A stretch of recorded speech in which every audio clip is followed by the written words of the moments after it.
Voltaire stated, "Everything has come down to us from the banks of the Ganges." From these statements we see that many renowned intellectuals believed that the origin of scientific thought was the Vedas.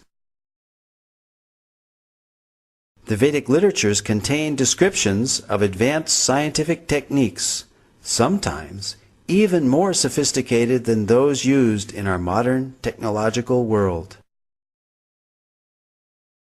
Modern metallurgists have not been able to produce iron of comparable quality to the 22-foot-high Iron Pillar of Delhi, which is the largest hand-forged block of iron from antiquity.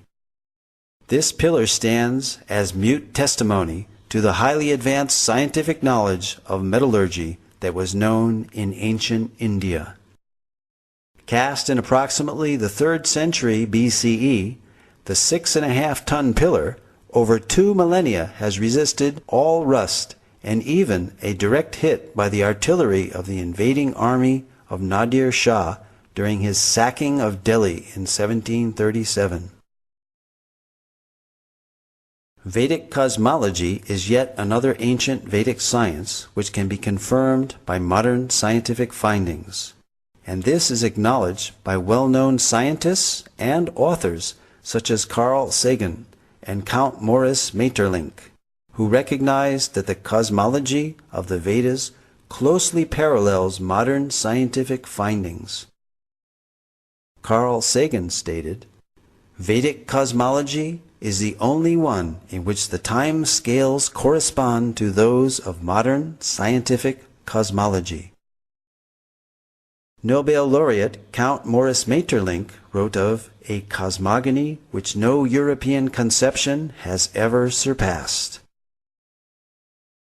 French astronomer Jean-Claude Bailly corroborated the antiquity and accuracy of the Vedic astronomical measurements as more ancient than those of the Greeks or Egyptians, and that the movements of the stars calculated 4,500 years ago does not differ by a minute from the tables of today.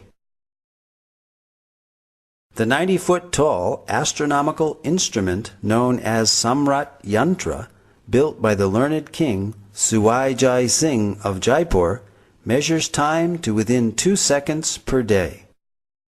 Cosmology and other scientific accomplishments of ancient India spread to other countries along with mercantile and cultural exchanges.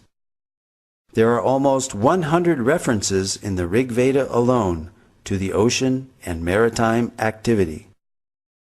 This is confirmed by Indian historian R.C. Majumdar, who stated that the people of the Indus-Saraswat civilization engaged in trade with Suma and centers of culture in Western Asia and Crete. An example of these exchanges is found in the inscriptions on the Heliodorus column, erected in 113 BCE by Heliodorus, a Greek ambassador to India and convert to Vaishnavism, as well as the 2nd century BCE coins of Agastocles, showing images of Krishna and Balaram. These artifacts stand testimony that Sanatana Dharma predates Christianity.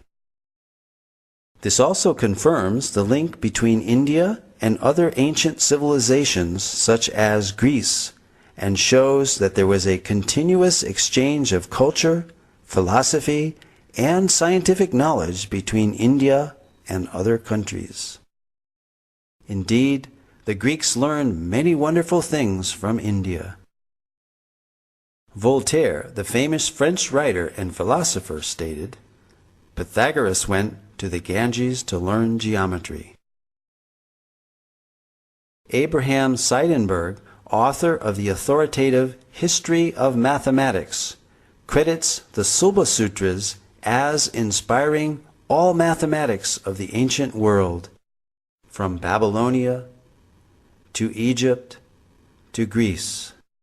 As Voltaire and Seidenberg have stated, many highly significant mathematical concepts have come from the Vedic culture, such as the theorem bearing the name of the Greek mathematician Pythagoras is found in the Shatapatha Brahmana, as well as the Sulba Sutra, the Indian mathematical treatise written centuries before Pythagoras was born.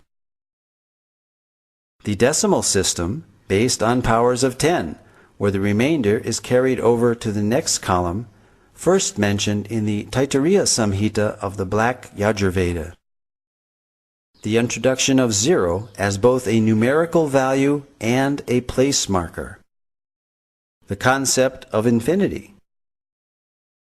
The binary number system, essential for computers, was used in Vedic verse meters. A hashing technique similar to that used by modern search algorithms such as Google's was used in South Indian musicology. From the name of a raga, one can determine the notes of the raga from this Katapayadi system. The Vedas, however, are not as well known for presenting historical and scientific knowledge as they are for expounding subtle sciences such as the power of mantras. We all recognize the power of sound itself by its effects, which can be quite dramatic.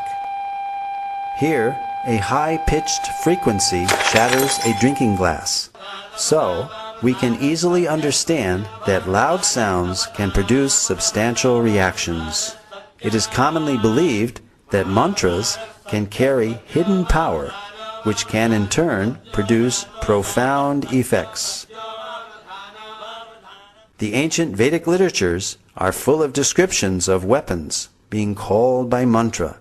For example, many weapons were invoked by mantra during the epic Kurukshetra war, wherein the Bhagavad Gita itself was spoken.